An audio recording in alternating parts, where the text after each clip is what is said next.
Good morning बच्चों। Lockdown ई पाठशाला DCY Ramgarh में आपका स्वागत है। हम लोग पिछली वीडियो में एक पाती बच्चों के नाम पढ़ रहे थे जो कि जवाहरलाल नेहरू का पत्र है बच्चों के लिए। और हम लोग इस पर चर्चा कर चुके थे कि उन्हें बच्चों से काफ़ी प्यार था। तो उनकी चिट्ठी बच्चों के साथ क्या थी और बच्चों के लिए उन्होंने क्या लिखा था, उस पर हम लोग जिक्र कर रहे थे। और उसी का दूसरा पार्ट जो है उसे हम आज आगे बढ़ाएंगे। तो आप अपने अपने पुस्तक लेकर के तैयार हो जाइएगा। बच्चों, दुनिया में हर जगह आपकी ही तरह स्कूल जाने, खेलने और कभी कभी झगड़ने वाले लेकिन जल्द ही दोस्त बन जाने वाले बच्चे हैं। उनके देशों के बारे में आप अपनी किताबों में पढ़ सकते हो और क्या पता कल आप बड़े होकर वहाँ खुद जाओ। लेकिन याद रखो कि आप जब भी कहीं जाना मित्र की तरह जाना, तभी आप वहाँ हजारों मित्रों को स्वागत करता पाओगे। जैसा कि हम लोग जानते हैं कि चाचा नेहरू को बच्चों से बहुत प्यार था और वह बच्चों के साथ मित्रवत व्यवहार करते थे। उन्होंने पिछले वीडियो में मैंने बताया था कि वो अमेरिका, कनाडा, इंग्लैंड भी गए थे। तो वहाँ पर भी वो बच्चों से मित्रवत व्यवहार कर रहे थे। इसलिए वो अपने पत्र के माध्यम से भारत के भी बच्चों को संदेश देना चाहते हैं कि यदि तुम कभी बाहर जाओ, विदेश जाओ पढ़ने के लिए या किसी काम के लिए, तो वहाँ पर सबके साथ मित्रवत व्यवहार करना, तब तुम्हारे हजारों मित्र बनेंगे। ये चिट्ठी लिखते समय मैं संसार में बिखरी बच्चों की उस विशाल फौज के बारे में सोच रहा हूँ जो बाहर से कई तरह से अलग हैं। अलग भाषा, अलग वेशभूषा और अलग आचार व्यवहार।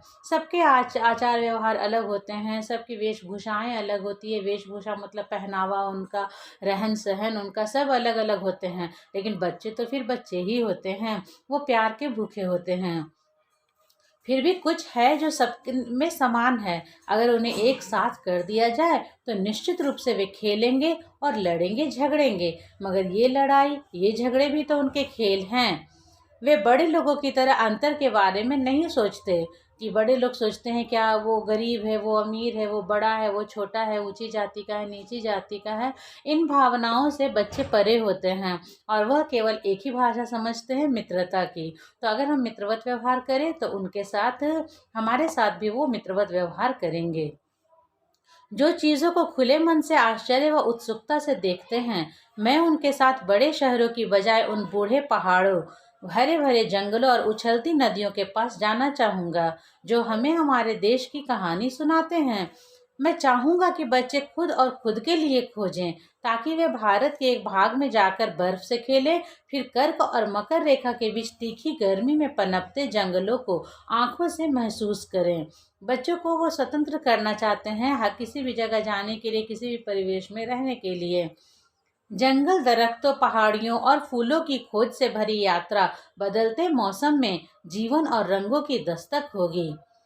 याद रखो बच्चों, अगर हम लोगों से मित्रतापूर्ण व्यवहार ढंग से मिलते हैं, हम लोगों से मित्रतापूर्ण ढंग से मिलते हैं तो वे हमारे मित्र बन जाते हैं। लेकिन हम उनसे डरते हैं या उनके प्रति घृणा और नापसंदगी का भाव रखते हैं तो वे भी हमारे साथ वैसा ही व्यवहार करते हैं। कहने का मतलब है कि नेहरू जी यहाँ पर बच्चों को बता रहे हैं कि सबसे मित्रत्व व्यवहार करना चाहिए। अगर हम शत्रुता का या घृणा का भाव किसी के साथ रखेंगे तो हमें भी वही मिलेगा।